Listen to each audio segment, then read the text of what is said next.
This is very By a dangerous. landslide. By a landslide. This is a dangerous one for Jake.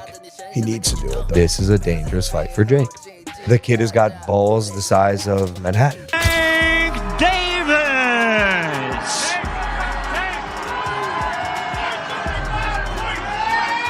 135 pounds. People are that I'm sparring and being able to see how good they are and knowing how good Tank is, it's actually going to be my toughest test to date. Logan Paul has strongly expressed his concerns about his brother Jake stepping into the ring against a newly transformed Gervonta "Tank" Davis, calling the matchup dangerous and potentially Jake's toughest challenge to date. Logan stresses that Davis has physically matured and elevated his skills, making him far more threatening than most fans realize. He compares the situation to his own fight with Floyd Mayweather Jr., noting that Tank now shows a rare combination of speed, sharp accuracy, and strategic ring IQ reminiscent of Mayweather in his prime. Logan warns that what many saw as a mismatch favoring Jake could completely shift the second they step onto the canvas. That's why he's genuinely worried about his brother's safety and the future of his career. Gervonta Davis has been confirmed. Guys, this fight is actually happening. Jake is a plus 155 underdog going into the fight and taking the biggest risk he's ever taken. It's going to be on Netflix. Now, this fight I will watch. This one's crazy. Please give me the weight. Please give me the fucking weight. It's an exhibition. There is no weight. There'll be no guideline. There'll be agreed weight. A range? Yeah, there'll be agreed weight in the contract. It has to be. For Jake to come down. Correct. What will it be? It'll probably be 195, maybe 200. Still. Bro, Still. how is that possible? I mean, bro, I did it with Floyd. You guys don't understand. Exhibitions are a real thing now. As long as people are watching, that's the metric. Yes. You know how can tall? figure You it know how out. tall Gervonta is? I think he's like 5'5". Not even. He's probably 5'4". Bro, okay, but look, you want to know what's going to happen in that fight? Because I'll tell you too. Tell us. Because I did the same thing. I fought a really crafty, much smaller fighter. His name was Floyd Mayweather. He's a young Floyd. Protege of Floyd. In the prime, in his prime. Yes. Well, close, right? No, Gervonta's, I think he's still in his prime. That's what I'm saying. Yeah, I would, bro. This is a different fight than you and Floyd. This is very By a dangerous. landslide. By a landslide. This is a dangerous one for Jake. He needs to do it, though. This is a dangerous fight for Jake. The kid has got balls. Some analysts are raising concerns about the weight dynamics for the Gervonta Davis vs Jake Paul showdown. While Davis normally competes at 135 pounds and walks around noticeably lighter, several commentators speculate he could enter this bout closer to 160 pounds. This projected weight increase, nearly 25 pounds above his standard division, would narrow the size gap and potentially boost his power-to-weight ratio, making the fight significantly more dangerous for Paul. Davis, as we know, big exhibition coming up November 14th. We are going to do a live stream watch party for that. I don't know in what way, but we got to make it special. You guys know when I do these watch parties, they are insane. We want to have some guests. We may do a 24-hour. I'm not sure. Leave in the comments what you want to see, but we may be seeing the formulation of a game plan and tactics from this training footage from Gervonta Davis. And I think I may understand the key of what they want to do, how they want to go about it, and why Jake Paul might be in more trouble than I originally thought. What do I mean? The breakdown. Let's go. He is the star of Weight Concept. All right, so Calvin Ford, coach for Gervonta Davis, has been for pretty much since Gervonta started boxing. Sat down with Marcos over at Fight Hub. Shout out to Marcos for the footage, man. He's always killing the game with interviews and everything else. He sat down with Marcos, and they talked about Tank and potentially what he will do after the Jake fight, why he's doing the Jake fight, and what their biggest concerns are, which your biggest concerns end up being what you turn into your biggest weapons. The things you're most concerned about, you look to exploit because that's usually the other person's greatest strength, and behind it's their greatest weakness. So I'm going to take a look at this interview and show you guys why I think Jake might actually be in a little more trouble than I originally thought with this fight, and why I'm going to be more excited to see what Tank brings if the mindset is where I think it is. So how are we with everything, man? How's Tank been? A good hits. Showbiz the adult clarified that Tank is not the lightweight figure people assume he is. In reality, he's compact and muscular, built for raw power. This explains how he produces such explosive force despite being shorter than most opponents. Showbiz also noted that Davis's natural strength gives him a true physical edge even against fighters who appear larger on paper. His elite conditioning, balance, and distance control allow him to land knockout shots with terrifying accuracy. That's why calling him small is misleading. Tank may compete in lower weight divisions, but he carries the frame and punching power of a much bigger athlete. That type of weight, he's a bowling ball. He ain't a little guy like you guys say. The Tanky Wanky say he's a little guy. But I got more receipts. Do you guys remember what, 2 years ago against Mario Barrios to make 140? He was coming down in weight.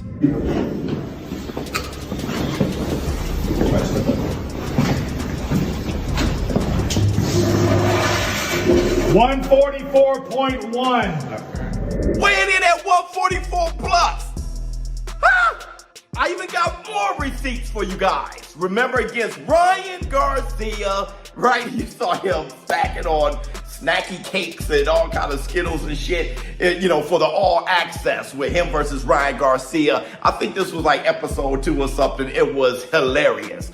But he goes in the store and they have to weigh him. And in that store, he weighs 150 pounds. Okay, thank you. How much I weigh? 154. 154? Yes, sir. All right, weigh me one more time. All right, 150. 150? What this on? All right, bet.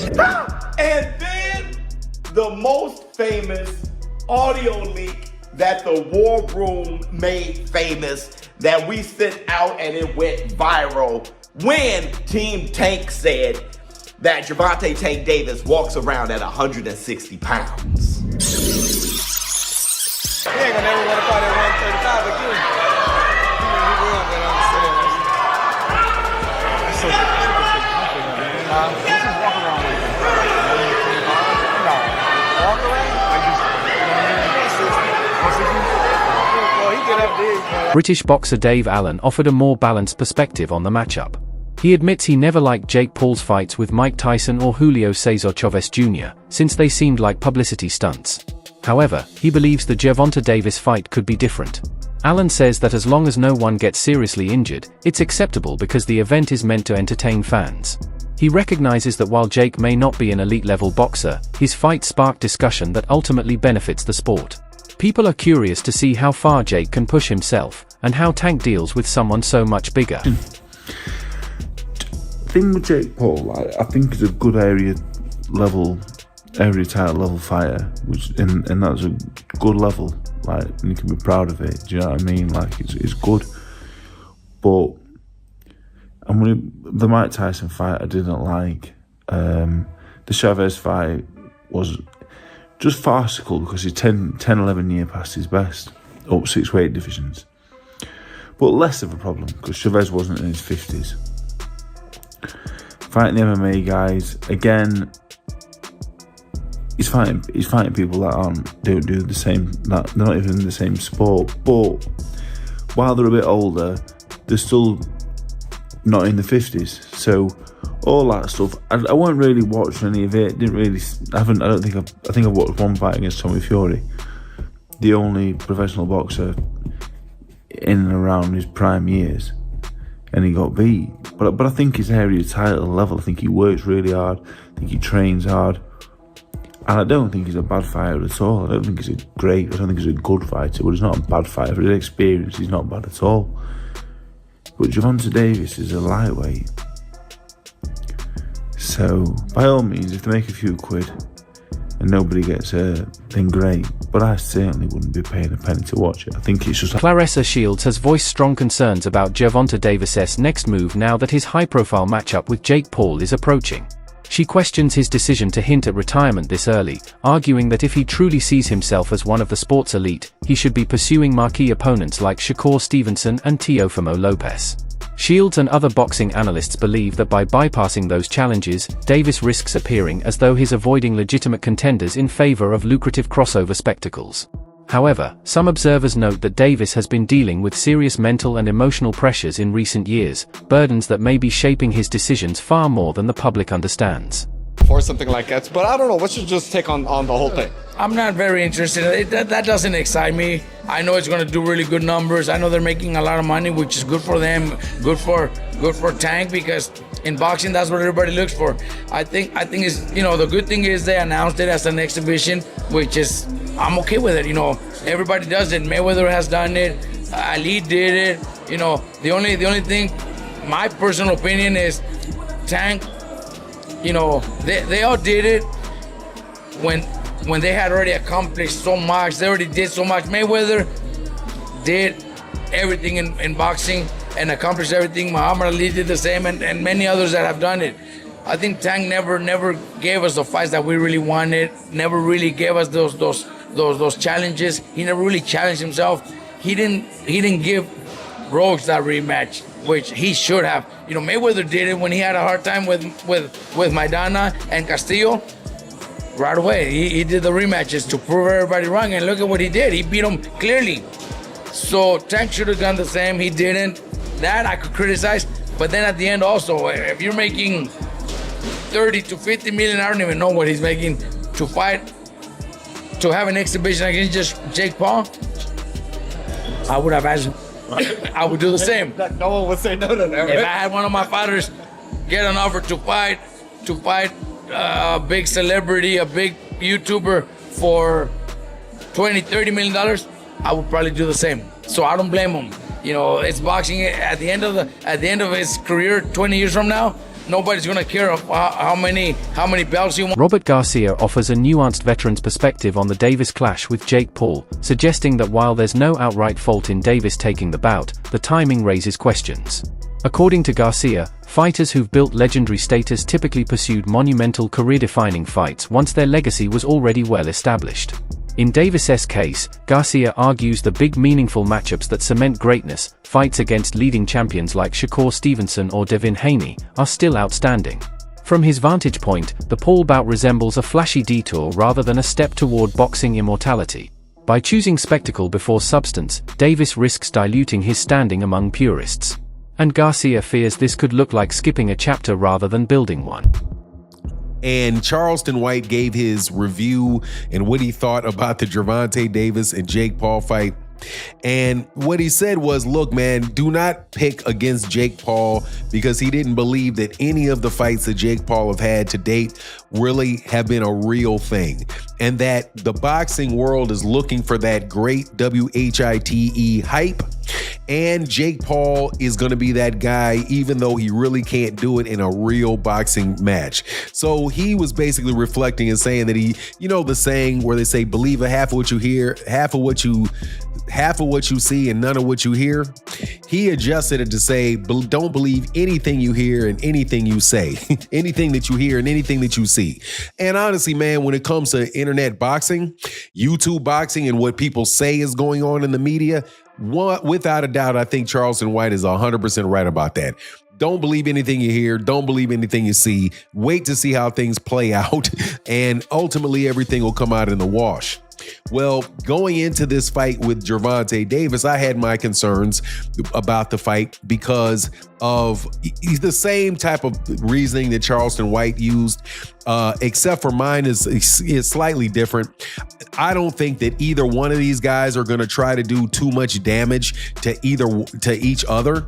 Number one, because if it's scripted, which more than likely to an extent it will be, Gervonta Davis is not going to put himself in a situation where Jake Paul is going to... Meanwhile, Charleston White dismisses Jake Paul's career as little more than entertainment disguised as boxing. He argues that none of Jake's fights have carried the authenticity of a true professional matchup. Instead, they are carefully crafted exhibitions designed to generate views and revenue. According to White, Jake has yet to step into the ring with an actual elite boxer who can genuinely test his skills and endurance. His criticism echoes the frustration of many boxing purists who believe Jake is exploiting the sport as a marketing vehicle rather than treating it as a craft. White insists that if Jake ever faces someone like Gervonta Davis, the gap in ability will become painfully clear. Davis's training, reflexes, and championship-level experience would expose Jake's limitations. For White, Jake's popularity can't hide the truth. Exhibitions don't build legends. Real fights do. I want to know, who will win in this fight? Jake Paul or Tank Davis? It's a legit question. And I actually want to really hear your thoughts on who do you think is going to win. Because I know what Vegas is saying, but I want to know what you think. You got Personally, I think Tank too little, bro. Yo, I think Tank too little. I'm so glad you have a brain on your fucking shoulder. I think Tank too little. I said, bro, I think Tank's too little. That's what I'm saying. That weight class is for a reason. Davis that weight class is for a reason. 5'5", 135 pounds. Jake Paul is 6 feet, 205 pounds. That's what I'm saying. Dog. He's too 6'1", little. 205. Everybody's like, yeah, bro, but Tank it only takes one good punch. Yes, it takes one good punch when you're about the same size. There's a 60, 70 pound difference in weight in these people. I don't think nobody puts the physics in mind. Jake Paul gets punched in the face by dudes 200 pounds with all their might on a weekly basis. 135 pound puncher, bro. If y'all remember the Mayweather versus Conor McGregor fight, Conor walks around like 180 on the regular. He's like 5'9", 180. Mayweather's like 5'7", 145. That 30 pound difference, bro. If you remember that fight, Mayweather was putting mittens on Conor.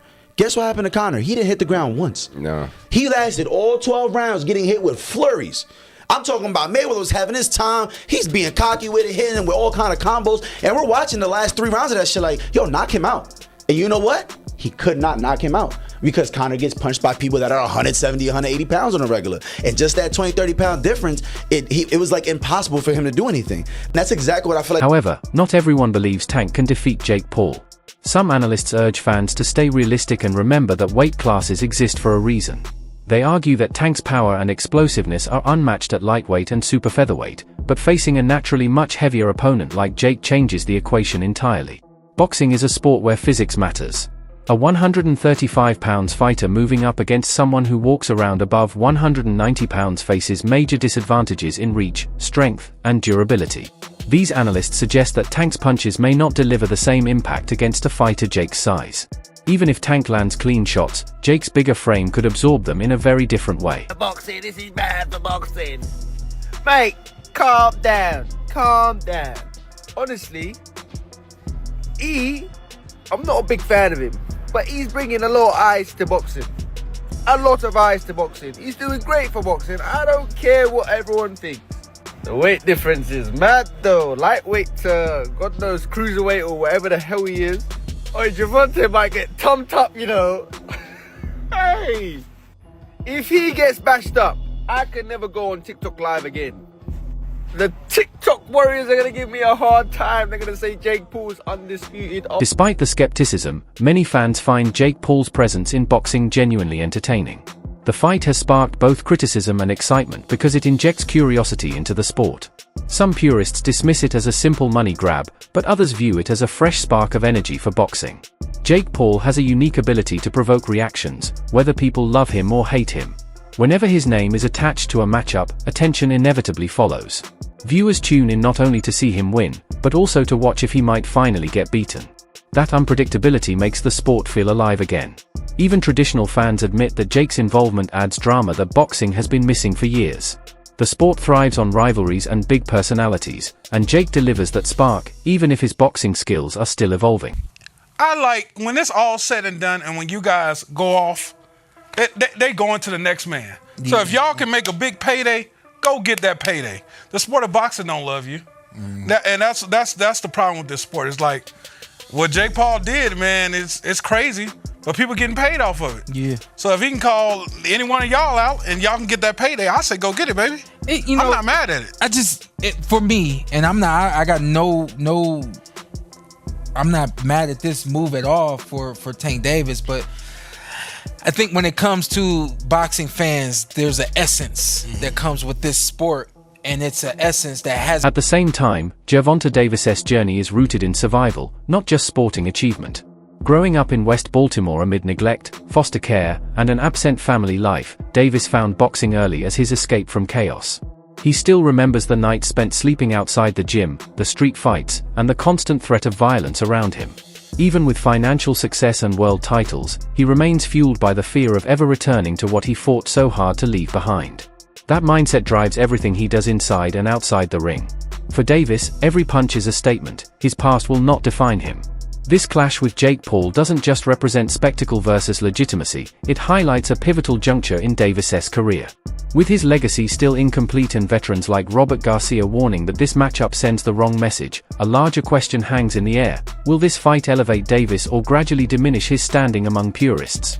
The risk here isn't only physical, it's the impact the result could have on his legacy.